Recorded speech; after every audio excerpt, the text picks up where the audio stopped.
What's up, guys? Spin Firearms here, and there are a ton of firearm options out there right now. Great options, great releases, stuff like that. And I put together a list all the time of firearms you guys recommend, or firearms you want to see comparisons of, or firearms you guys are interested in, so you want to see the comparison compared to other firearms that I often use. So I put that list together, and I made that video today. But on top of that, for the haters, I got to do this once. They say every video I make, I show this firearm and I talk about how I converted it to 357 SIG. So guys, I'm just here to announce right now, I got a Smith & Wesson M&P 40 Shield 2.0 and I converted it to 357 SIG. So I just wanted to let you guys know that I did do that. I wanted to make sure you know, and chances are the next video you watch, I will do the same as well. It is chambered in 357 SIG, and I did it to a M&P 40 Shield. So just wanted to let you guys know that once again, a couple more times in this video. Hopefully I'll let you guys know. Had to get on that. But obviously you see a bunch of firearms in front of me, all reliable firearms, all great firearms other than my Canik MC9, but Canik did respond and they're sending out a new guide rod spring assembly, so I'm super excited about that because I want that Canik in my carry rotation, so we'll see how that goes and so on. But here's the list. The first firearm I plan on getting, I'll just show you other firearms while we're talking about it. The first firearm I plan on getting, which hopefully will be next week, is the IWI Masada Slim. That has been so recommended. I've also been checking out holster options and stuff like that for it. Also talking to some companies about them potentially making holster options for it. So hopefully that will be something I can, test out and carry because I've held it at the range. I've also dry fired it and I love the thing.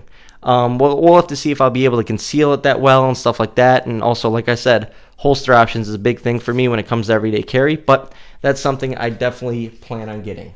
Next up is something people have wanted for a long time, and I don't know why, but I've sort of been procrastinating on it, even though it's something I've rented before. I absolutely love it, and people swear by it. Now, it's not the most popular firearm in the world. None of these really are, but they're great firearms, and that's going to be the HK VP9 SK. When I took it to the range, I think I have a video of it on YouTube if you search it, and you should see my reaction after shooting it. You should see my face. I absolutely loved it. There was no recoil.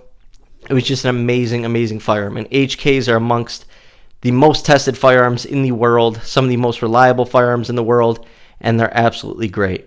But that's definitely going to be number 2 on my list. Number 3 is another one a lot of people like, and it's a firearm company that I am pretty familiar with, even though I only have 2 firearms from them, the FN 503 and the FN Reflex. But out of the 2 that I own from them, I have literally 0 complaints. Yes, the reflex trigger takes a little time getting used to, and what I've realized is the finish isn't the best on mine. It is what it is, but while putting rounds through it, I actually really enjoy this thing. I think the recoil impulse is very low, very little recoil. I think the ergonomics really help. I think this is a great overall firearm. I think FN does come late to the game, but like I said in my other previous videos, it's not a bad thing. It really isn't. They come out with some great, great stuff. So it's going to be the FN 509C. I'm not sure which form or variant or whatever the case may be, but it will be basically the subcompact Glock 26 comparable firearm from FN. The thing I love about FN is just the testing I've done. Like my FN 503 has probably been through more than any other firearm that I own. I kid you not. I do main carry my Glock 26 and Hellcat the most, but out of a firearm that's been beat up the most, I carried it for 3.5 years, 55 to 60 hours per week in my pocket in terrible environments, wet environments, dirty environments, sawdust, stones, glue, primer, pipe shavings, all sorts of stuff, and it just runs. So honestly, out of all my firearms, that's probably the one that's been beat up and naturally torture tested the most. And it just runs. So I'm super excited for a Glock 26 basically a firearm comparable to Glock 26 from FN. Absolutely love this thing too. The XDM is super underrated. Next up on the list is definitely in my lane of firearms. I think it's going to be very similar in size and comparison based off what I've seen and holding it and stuff like that. It's going to be comparable to the Canik in size, and that's going to be the Kimber Mako R7. And now every time I talk to people, whenever I go to the firearm range or the local store, I always talk up conversation, right? A lot of these places have their own warranty program, so I'm always curious. Can you guys be honest about what firearms are sent back the most? What do you have the most problems with? What did people bring back?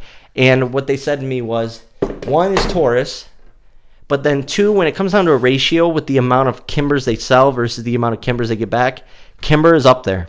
Kimber, they said their quality control is just all over the place, but they said the Kimber Mako R7 has actually been a pretty solid firearm. So I'm hoping to really get on board with that, test it out, and see if I like it. Now, what really matters is mine reliable?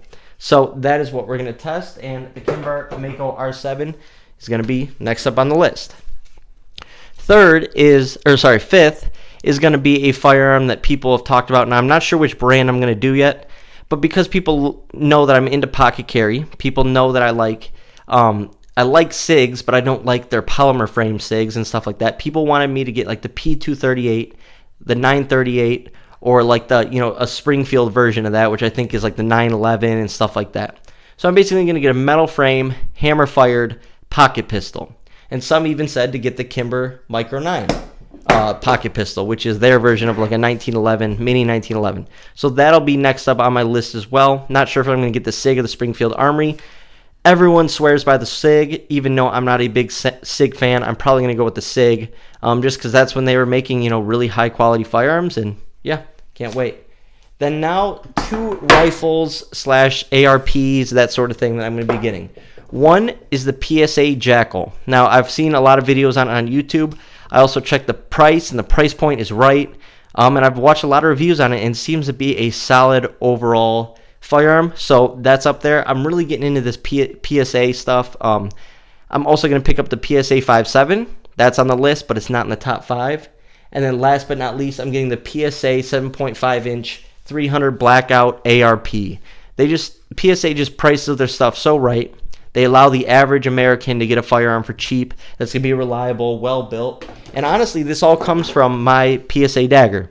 I took my PSA dagger to the cabin we were at, let a lot of rounds go with it, shot at night with the light, and absolutely loved it. I mean, the trigger was better than the average Glock. It was just a good overall ergonomic firearm, and for $280 or $290, it's just one of those firearms that, because they're not the middleman, they go direct to consumer with their own product, they can price stuff right, and therefore you're going to have more sales. Therefore they can price stuff even lower. Therefore it's a snowball effect where they are getting a ton of sales, a lot of testing on these products. They can afford to fix it, but they can also afford to put out firearms for a great price that run, and that's just something I'm a huge fan of. But hope you guys like this video. If you want to see anything else added to the list is very long. It's like 40 firearms at this point.